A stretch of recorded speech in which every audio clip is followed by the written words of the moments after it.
প্ৰিয় দৰ্শক, আমাৰ আমলখিজোপা যথেষ্ট পিছতীয়া, সেইকাৰণে মাঘ মাহৰ পৰাহে আমলখিবিলাক সৰে। সৰা আমলখিৰে মই ডিটক্স ৱাটাৰ প্ৰস্তুত কৰিছিলোঁ। কেনেকৈ কৰিছিলোঁ সেয়া আপোনালোকক দেখুৱাবলৈ লৈছোঁ। আশা কৰিছোঁ ভিডিঅ'টো সম্পূৰ্ণৰূপে চাব। আজি এপ্ৰিল মাহৰ 4 তাৰিখ। এতিয়াও আমলখিজোপাত কিমান আমলখি আছে চাওক। মই আজি যিটো ভিডিঅ' আপোনালোকলৈ লৈ আহিছোঁ সেই ভিডিঅ'টো মাঘ মাহতে প্ৰস্তুত কৰিছিলোঁ। কিন্তু কাৰিকৰী অসুবিধাৰ কাৰণে সময়মতে ভিডিঅ'টো আনিব পৰা নাছিলোঁ। এই বেগটোত মই পদিনাৰ ঠাৰি কেইডালমান পুতি ৰাখিছিলোঁ। এতিয়া বহুত বেছি হৈ গৈছে, কেইজোপামান পদিনা উঘালি আনিছোঁ। আমলখিবোৰ মাটিৰ পৰা বুটলি আনিছিলোঁ কাৰণে মই ভালদৰে ধুই 20 মিনিটমান পানীত ডুবাই ৰাখিছিলোঁ। আমলখিৰ চাটনি বা চৰ্বত প্ৰস্তুত কৰিলে মই আমলখিবোৰ কাটি মিক্সিত বটি লওঁ। কিন্তু ডিটক্স ৱাটাৰৰ কাৰণে আমলখি সদায় মই খুন্দনাত থেতেলিয়াই লওঁ, কাৰণ আমলখি পেষ্ট কৰি যদি ডিটক্স ৱাটাৰ খোৱা যায় তেতিয়াহ'লে দাঁতত লাগে, পানীখিনি খাবলৈ মই বহুত অসুবিধা পাওঁ। থেতেলিয়াই লোৱাৰ পিছত আমলখিখিনি মই এইদৰে হাতেৰে ফালি ফালি চাইছোঁ। যদিহে পোক থাকে তেতিয়াহ'লে পুকীয়া অংশটো কটাৰীৰে কাটি উলিয়াই দিব লাগিব। খাবলৈ মন গ'লে নিমখ জলকীয়া অলপ সানি এইদৰে খাবও পাৰি, খাবলৈ খুবেই ভাল লাগে। এয়া চাওক, দুই এটা পুকীয়া ওলাইছে, এইদৰে উলিয়াই দিব লাগিব। ঘৰত আমি 3জন আছোঁ, গতিকে 3টা বটলত ডিটক্স ৱাটাৰ প্ৰস্তুত কৰিছোঁ। আমলখিখিনি 3টা ভাগ কৰি লৈছোঁ, এইদৰে ভৰাই দিছোঁ।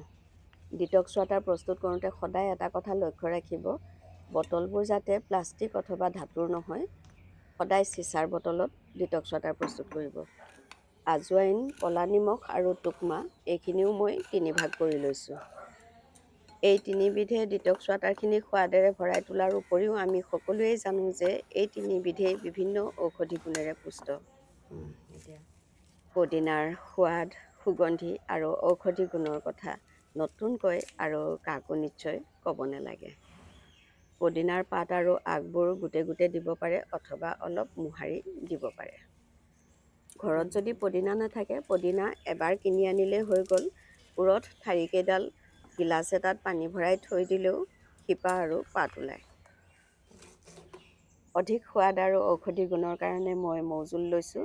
মৌজোল যদি ঘৰত নাথাকে আৰু মিঠা যদি ভাল পায় তেতিয়াহ'লে মৌজোলৰ সলনি তালমিচিৰি, গুড় বা চেনি ল'ব পাৰে। মিঠা যদি ভাল নাপায় বা মিঠা যদি নাখায় তেতিয়াহ'লে মিঠাখিনি এৰি দিব পাৰে। মিঠা কিমান দিব সেয়া নিজৰ সোৱাদ অনুসৰি দিব লাগিব। প্ৰিয় দৰ্শক, ৰূপাঞ্জলি ৰঙানৈ চেনেলটি আপুনি যদি প্ৰথমবাৰ চাইছে, এতিয়াও যদি ছাবস্ক্ৰাইব কৰা নাই তেন্তে প্লিজ ছাবস্ক্ৰাইব কৰক।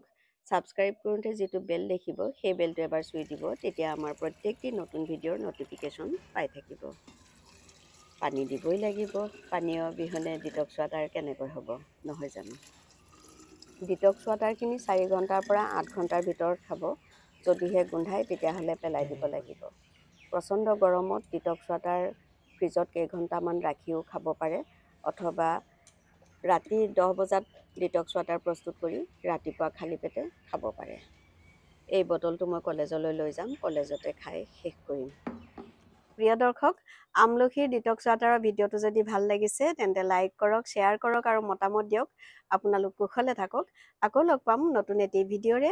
আজিলৈ মই ৰূপাঞ্জলিয়ে বিদায় ল'লোঁ। নমস্কাৰ। আমলখিৰ ডিটক্স ৱাটাৰৰ বটলটো মই কলেজলৈ লৈ আনিলোঁ।